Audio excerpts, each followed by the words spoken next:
can Tennessee do better than Rick Barnes? Yes, because they have Danny White. I know you think I'm just obsessed with Danny White, but I think Danny White is the best hirer of coaches in all of basketball. I think his brother, in all of sports, excuse me. I think his brother is a pretty good hire too. His brother, Brian White, found Dusty May yesterday at Florida Atlantic. Maybe Danny White found a guy he could poach from his brother.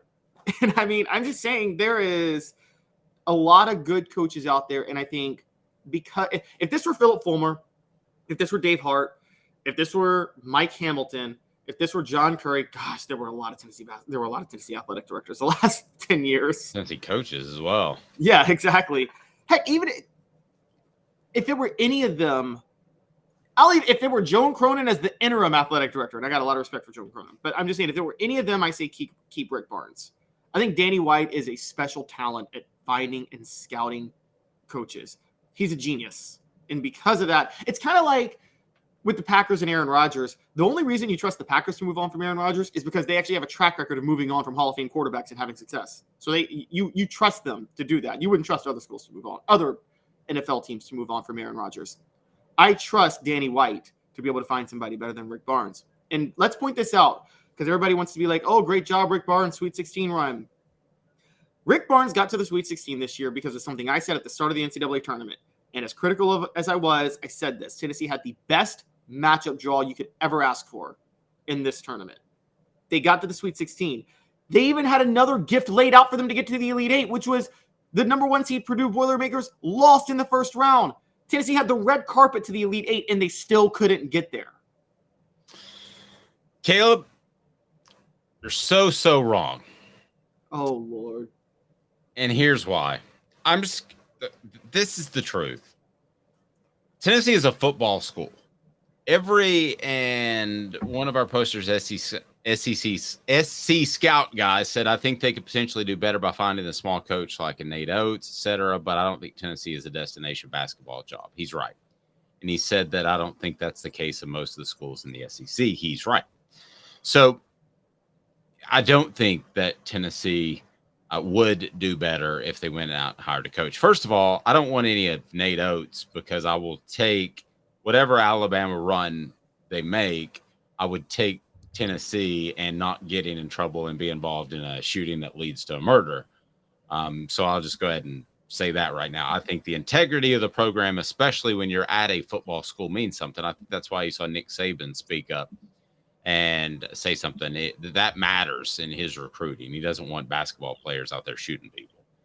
And so I don't think Tennessee could do better. I think if the names that'll get thrown out there like Mark Few. Okay, Mark Few's not leaving Gonzaga. I know that sounds weird to people, but Gonzaga is as good or better of a basketball school than Tennessee, right? I mean, it is. Yeah, I mean, now you wouldn't have said that in the mid-major days 20 years ago because they were struggling to get to that point, but they've gotten to that point. So you're not going to get them. Well, Mark Few is from that area. He doesn't want to leave that area. Yeah, he doesn't. So, and there was the old argument where you could bring in a Bruce Pearl again after his show cause. Well, he's pretty cemented at Auburn. Could you pull a Jay Wright off the television set? I don't think so. I don't think Tennessee has the panache of a basketball school just to call up people and hire them. I think of the SEC football coaches, if Josh Heupel said, I'm going to the NFL, I'm dying to make that move, I think Tennessee could walk into all but 3 or 4 of the athletic departments and coaches' homes in the SEC and hire away a football coach. I think they could. I think Tennessee is a destination job in football. But as SC Scout guy points out, it's not a destination job in basketball. So if you go out and you get somebody great, you're Iona and you just lost Rick Pitino. And that puts you in a whole different predicament. And the bottom line is it's a fundamental thing. Caleb, I talk about Tennessee's offense is a program-wide thing. This is a fundamental thing.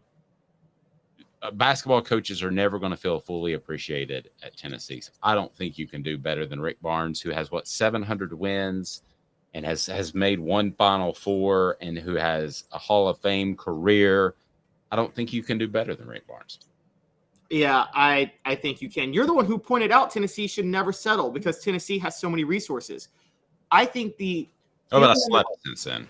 Sorry? But I slept since then. The feeling underappreciated comment, I feel like came more from the Kevin O'Neill, Jerry Green years, and I feel like they just were making excuses for being terrible. And I'm just going to say that. They're making excuses for not being good at their jobs. Kevin O'Neill was a good recruiter, but there was some shadiness in his recruiting, and he was a terrible coach. Awful coach. And he at least worked hard. Jerry Green, as you pointed out, was just lazy and needed a fallback. But I don't buy that. I covered Tennessee, and you did too, when Bruce Pearl was there, and they loved Bruce Pearl. I've never seen a coach more beloved than Bruce Pearl. And you're telling me there's not a coach out there at one of these other smaller NCAA tournament schools that runs an offense that hasn't been figured out yet that would just be openly embraced by Tennessee? Well, but we talked about this last night. The basketball community would not like it if you parted ways with Rick Barnes. I mean, ideally, if you're looking to make this change, he says it's time to retire. John says Dave has bumped his head. Don't worry about it. Travis says Alabama killing it under Nate Oates. Travis, yes, that is too soon. That's the type of dude I don't want. John says, then why do we have so many good sports teams, Dave? That's true. John points out baseball, softball, tennis, soccer. Now, baseball was not a Danny White hire. No, actually, the only one was football. Yeah. So Candace says Barnes has got the program in a really great spot to be able to attract a more modern type coach. 8 years ago, no way. But now the program is so stable that it might be worth looking around soon. Candace, I'm with you. Great point. I'm with you. I can roll there. But if you strike out and you're not even in the tournament, then in the next couple of years, people are going to be upset about that. And they should be, because Tennessee should be a tournament team no matter who their coach is. And John says, thank you, Caleb. So everybody's behind you. SC Scout Guy says, I think Caleb is right that you could potentially do better than Rick Barnes, but for the reasons Dave gave you, you would not have that coach for long. An elite basketball school would steal them. How many programs, how many athletic departments are elite in both for a long period of time? Florida was for a couple of years. Tennessee was for a couple of years. I mean, competing for championships, national titles. How many schools out there are great at basketball and football at the same time for a long duration? Give me one. I mean, you're right. Not a long duration. I can't think of one that's great for a long period of time. I mean, I would say that Texas had, funny enough, with Rick Barnes, had a period in the mid-2000s where they won a national championship with Vince Young in 2005, and then they made the Final Four in 2003, 2005, and 2008. So just kind of that Final Four 2003, Elite Eight in 2006 and 2008, excuse me. But so I would say maybe Texas during that run. But you're right. Tennessee was the closest with, like 97 to 99, back-to-back SEC championships in football, a national championship, top 10 in basketball, national championship in women's basketball. That was probably the best period for Tennessee when they were great in all three. And don't forget that, I mean, they were the Lady Vols. That was the golden times. I remember somebody saying that at the time and me thinking, no, it'll always be like that. It's not. No. John says my point for the different sports was that Dave said this was a football-only school for sports. I didn't say football only. I said football. I think I said football dominant. I don't mean there are plenty of resources to go out there and win at a high level in each and every sport. Football dominant is relative because, yes, is Tennessee football dominant? Yes, they are absolutely a football dominant school. I would say at the same time, though, they are more into basketball than your average football dominant school. Look, when Florida was winning back-to-back national titles, Tennessee was filling a larger arena more than Florida was during that time. And I think Tennessee has the best basketball fans in the SEC that aren't wearing blue. I believe that. I think Tennessee has a rich basketball heritage, but I don't think it's as rich as some of the blue buds like North Carolina, Duke, and I don't think they took advantage of some television money about 15, 20 years ago when Gonzaga and some other programs went from mid-major to, hey, we're for real. Because let's face it, I mean, Gonzaga is not a mid-major anymore. That term's just totally overused. If you're spending 10, 12, $15 million on football a year, you ain't a mid-major. Yeah, no, you mean basketball with Gonzaga? Oh, yes, basketball, excuse me, yes. Yeah, no, but Gonzaga is no, they're not a mid-major. Neither is Villanova. But the thing with these programs is, I think that what they understand is, I don't even think in Marquette, I don't even think they have football programs, right? They at least don't have Division I football programs. I know that, and Right.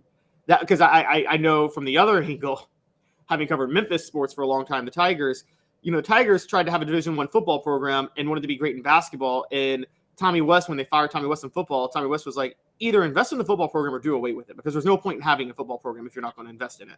Caleb, look at Duke. David Cutcliffe won games there, made them bowl eligible. Were the stands ever filled? No. I watched a lot because I like David on a personal level. I never saw the stands filled. I never saw this great uprising of Duke fans that are super excited for football. No, and Duke is funny enough. There were stories where in the 90s and the 2000s that the only reason they had a football program is because they were in the ACC and they had to. They didn't want to have a football program. Now, this is going to leave Duke out. I think when we talk about mega conferences in the future, I think Duke's going to be on the outside looking in. It's going to be hilarious when Duke's a mid-major basketball program, because I don't think they are worth investing in because of how little they put into their football program, and they put very little into it. It depends. I think it depends on what a conference wants to weigh. If the SEC were to add 2 more teams, I've argued Duke, North Carolina, because I know the SEC wants North Carolina. Duke would make you the best basketball conference as well, along with Kentucky and North Carolina. But if you're talking about a mega conference for football, then no, Duke's. I'd rather add Virginia Tech than Duke all day, every day. I think Virginia Tech has better fans. They're a better brand. They fill the football stadium. Virginia Tech or Virginia? Which one's better to you? I think Virginia Tech, definitely. I actually like West Virginia better than Virginia, but I would take Virginia Tech of those 3. Yeah, I would take Virginia. West Virginia is very underrated. If you go there, it feels like you're at an SEC school. Oh yeah, it's West Virginia is tricky because TV market. There's no TV market for West Virginia because you can't even get into the Pittsburgh market because that's where Pitt is, and so that's a problem. And so that's why the ACC won't even add them. We had Euros dominated Golden. Talking about the game last night, and the refs bought every single one of his flops. But That's you should flop. You should flop. And after the first flop, I thought that Euros should have been more mindful of that. And the bottom line is he can't just go up and score. He has to go towards the basket and score. He can't jump straight up and shoot over you.